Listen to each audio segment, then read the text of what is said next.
Radio Arc-en-Ciel et Iris vous donnent le sourire. On poursuit cette matinale VIP. Nous sommes ce matin en compagnie de Roselyne Roy. Vous êtes éditrice et conférencière pour l'édition. Donc c'est une maison d'édition qui notamment publie les traductions des ouvrages Faber et Maslich.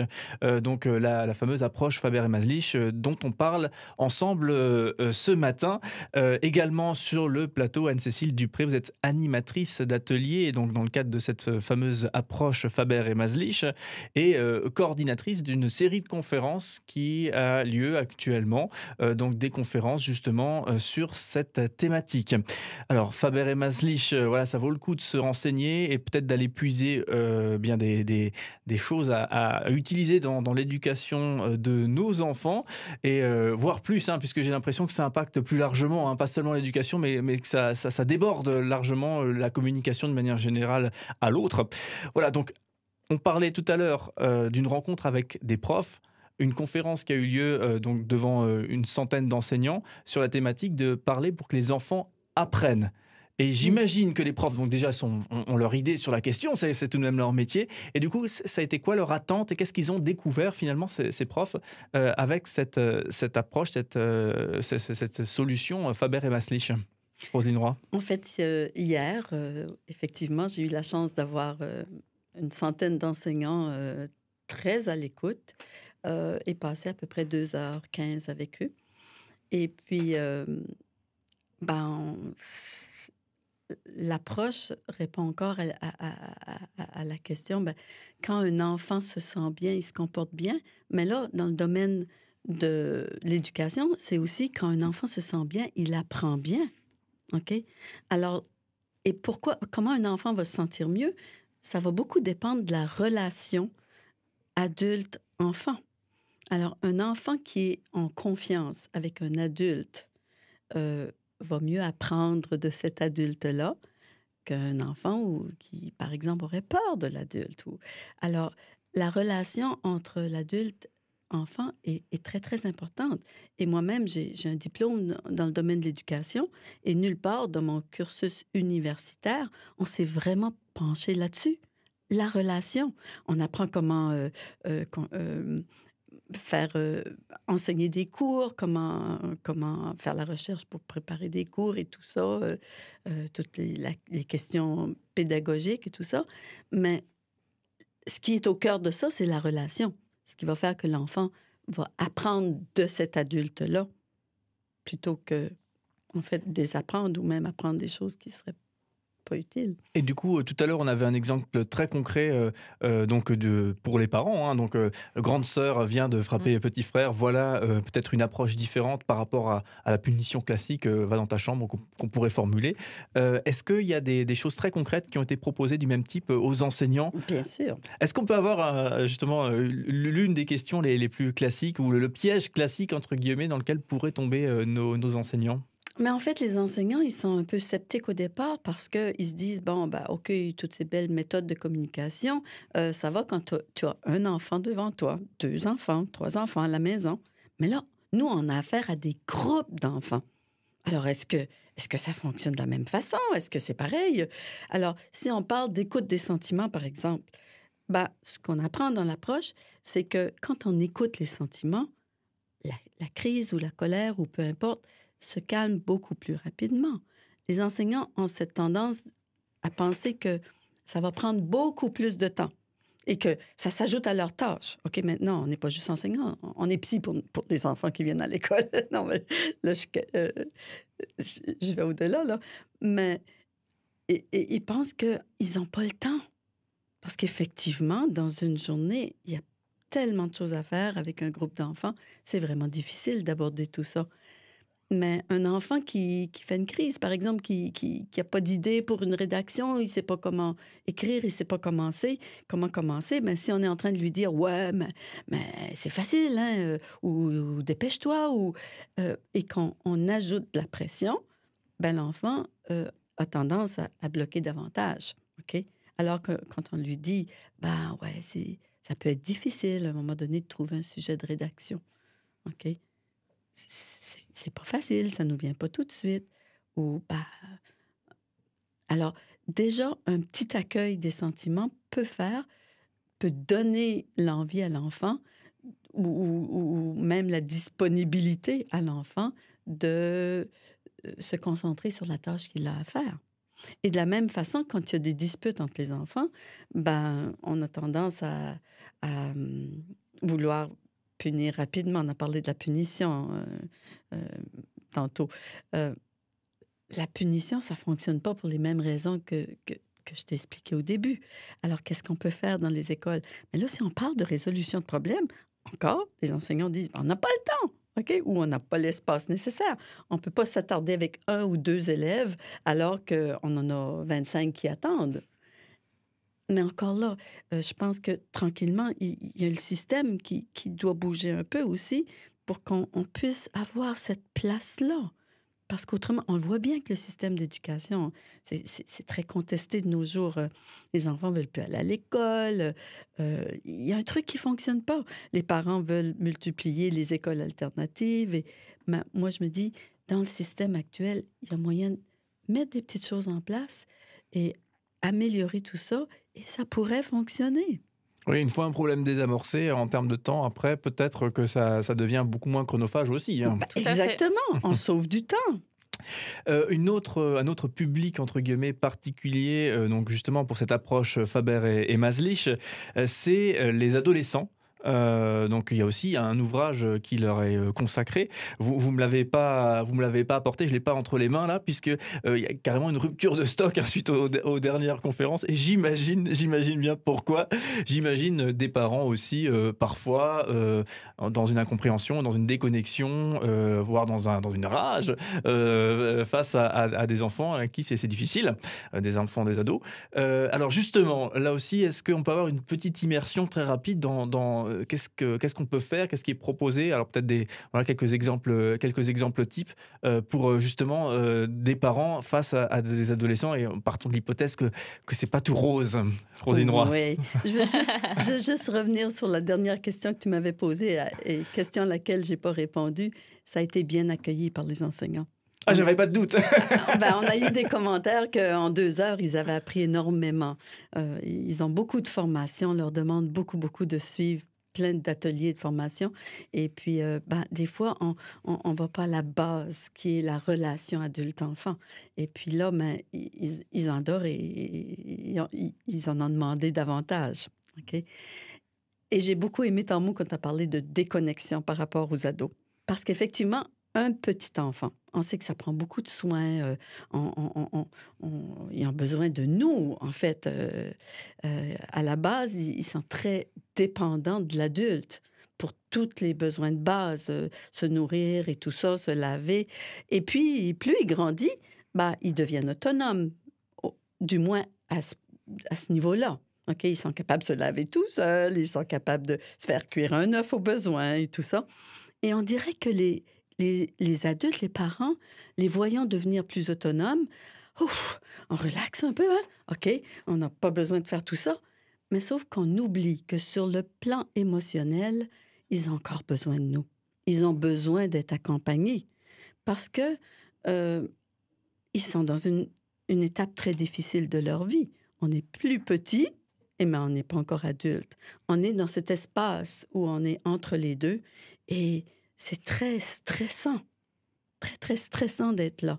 Alors, les ados, on a tendance un peu à laisser aller notre rôle de parent qui, en fait, apporte beaucoup de problèmes parce que plus on dialogue, plus on échange avec nos ados, plus ils parlent, et plus ils parlent, moins on est inquiet. Parce que le fait de ne plus parler avec eux, de ne plus dialoguer, on ne sait pas ce qui se passe dans leur vie. Mais comment faire justement le parent inquiet face à son ado où il n'arrive plus à rentrer en communication? Qu'est-ce qu'il faut faire? Ouf, OK. Vaste sujet. En fait, il n'est pas trop tard. Ouf! Oui, mais tu sais, quand on parle du tout petit, mais quand il est tout petit et on a l'approche, on est en train de bâtir quelque chose avec l'enfant, OK? Il devient habitué à parler de ses sentiments, nous, on parle des nôtres et tout ça, et puis on a une approche auquel, même quand il y a des problèmes, ben, il y a des solutions et on sait qu'on peut travailler ça ensemble, tu vois? Alors que quand on commence à l'adolescence, ben, il y a un peu des choses à défaire avant de refaire. OK? Alors, moi, je dirais, ben, c'est l'écoute au carré, au cube. OK? L'écoute des sentiments devient encore tellement important que là, parce qu'il faut une connexion. Et la connexion, c'est là qu'elle va se faire. OK? Alors, toutes les habiletés qu'on a là, ben, on va les utiliser avec l'ado. À commencer par l'écoute des sentiments, les habiletés pour les faire coopérer. Hein? Parce que souvent, on n'en a pas parlé de ça, mais ça mange un temps énorme dans une journée de juste de leur demander. L'ado qui ne veut pas prendre sa douche, il y en a. Il y en a qui sont toujours sous la douche, il y en a qui ne veulent pas prendre leur douche. OK? On a tous les cas de figure. Alors, comment on les amène à coopérer dans ces choses-là? Ben, on a plein, bien sûr, de petites habiletés qui font toute la différence, OK? Je t'en donne une. Au lieu de donner des ordres, va prendre ta douche tout de suite, ben, je vais donner un choix. Est-ce que tu prends ta douche avant ou après le repas? Ou avant, après d'avoir fait tes devoirs, OK? Et ça a l'air de rien, mais juste le fait de donner un choix au lieu de donner un ordre, ben, il y a une petite marge de manœuvre, OK? Et c'est ce qu'ils veulent, les ados. Ils veulent leur autonomie, OK? C'est juste pour te donner un petit exemple. Ouais, c'est rigolo. On en parlait hors antenne en s'amusant tout à l'heure, mais mon épouse, hein, qui a lu des ouvrages hein, sur cette approche, Faber et Maslich, que vous connaissez parfaitement bien, et qui effectivement, je comprends pourquoi maintenant, au lieu de laver les mains, de demander à notre petit de laver les mains, et il voulait jamais se laver les mains, je ne sais pas pourquoi, eh bien, elle a créé le concours de mousse. Voilà. Superbe. Soirée mousse à la maison tous les jours. C'est ça. Et on va plus se laver les mains, on va faire un concours de mousse chez nous à la maison. Bref, c'est assez cocasse. Je peux rajouter Bien une petite sûr. chose juste sur ça. Il y a quelque chose qui me vient par rapport à la problématique des ados. Je prends l'exemple de la douche, mais il peut y en avoir des tonnes. Roselyne, tu disais que on a tendance, quand les enfants grandissent, à se dire « Ouh, je souffle, c'est bon ». Il y a aussi la tendance inverse à continuer à pas voir qu'ils sont grands et à les prendre pour des petits alors qu'ils sont grands, et puis que... Hey, fiche-moi la paix, là. Je sais me laver tout seul. Oui. Donc, il y a aussi ça. Vrai. Et c'est juste que j'ai juste envie, alors, une très courte parenthèse sur le cadre, qu'on pose tous un cadre en tant que personne, en tant que parent, avec nos valeurs, nos envies, ce qu'on aimerait, nous, pour nos enfants. C'est notre cadre familial. Et ça, c'est nous qui le définissons. Et il n'y a pas deux personnes qui ont le même cadre. Et ça, c'est important de savoir que c'est nous ou vous, les parents, de définir ça et donc d'y penser et de se poser la question. Et à partir du moment où on se pose la question, peut-être que parfois on peut se rendre compte, ok, en fait j'ai ce cadre-là parce qu'on me l'a transmis. Mes parents me l'ont transmis, mais aujourd'hui, moi, je suis parent. Est-ce que ce cadre-là, il me convient pour ma famille à moi? Et du coup, peut-être des fois, en assouplissant juste ce cadre et donc les règles, ça peut assouplir le tout et puis se dire, finalement, moi, mon ado, s'il prend 2 douches dans la semaine, c'est son hygiène et s'il se sent bien comme ça, peut-être qu'il est bien et en fait, c'est OK pour moi. Plutôt que d'insister sur la règle qui est là depuis 10 ans, de dire c'est douche tous les jours. C'est juste une idée, hein. C'est juste le principe de parfois assouplir. Et ça, mais alors, ça économise une énergie. Juste, on se pose la question, ça demande de l'énergie, mais après, on se dit, en fait, là, je suis cool avec ça, quoi. Et ça fait du bien. Je suis tout à fait d'accord avec toi, Anne-Cécile. Il faut voir le côté où, effectivement, on a peur pour nos ados. Et alors, on met plus de cadres. Alors, ça aussi, ça peut devenir problématique. Il y a plein de cas de figure. Et j'ai aussi envie de dire que le fait de devenir inquiet, souvent, va vraiment poser beaucoup de problèmes. Et ce qui est important de dire par rapport à l'approche, c'est qu'on transmet nos valeurs. OK? Il n'y a aucun moment dans l'approche où on dit aux gens comment élever leurs enfants. Jamais. On leur donne des outils pour élever les enfants selon leurs valeurs à eux, ce qui est vraiment important. Et une autre critique, quand on ne connaît pas bien l'approche, on a tendance à dire « Ouais, mais c'est permissif, ça. Alors, ça va On faire... prend 2 douches. Oui, c'est l'histoire des 2 douches, OK? C'est pas possible. Ouais, non, On c'est sent pas pas possible. mauvais après les ateliers, hein, tout va bien. Mais c'est pas du tout permissif et c'est pas parce qu'on écoute les sentiments à la base qu'on devient un parent où l'enfant est roi, OK? Où l'enfant, au contraire, on apprend, comme Anne-Cécile le dit, puis moi, j'aime pas parler de cadre, mais Je sais. pour l'occasion, je vais dire, on apprend à mettre un cadre, mais on le met dans le respect, OK? Dans le respect de soi-même et dans le respect de l'autre, ce qui est Ça. vraiment important.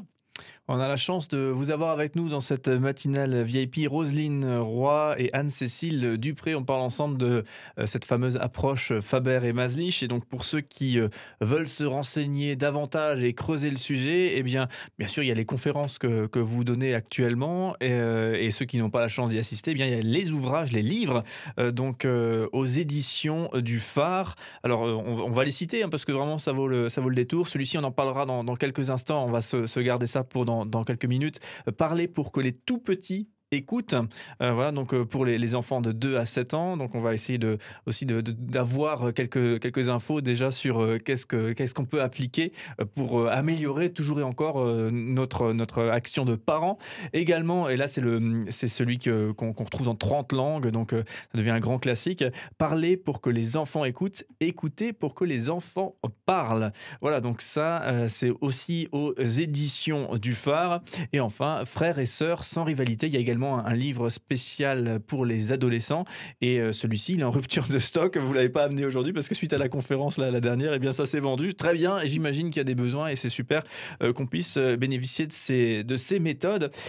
Également et peut-être en préalable à justement la discussion sur les tout petits, il existe pour les enfants, donc là bien sûr les livres qu'on citait à l'instant, c'est des livres pour les parents, hein, donc pour nourrir votre méthode d'éducation, et pour les enfants il y a aussi des livres à mettre entre leurs mains, et donc là je ne sais pas si on peut parler un tout petit instant avant de lancer une musique sur les deux ouvrages que vous avez ramenés.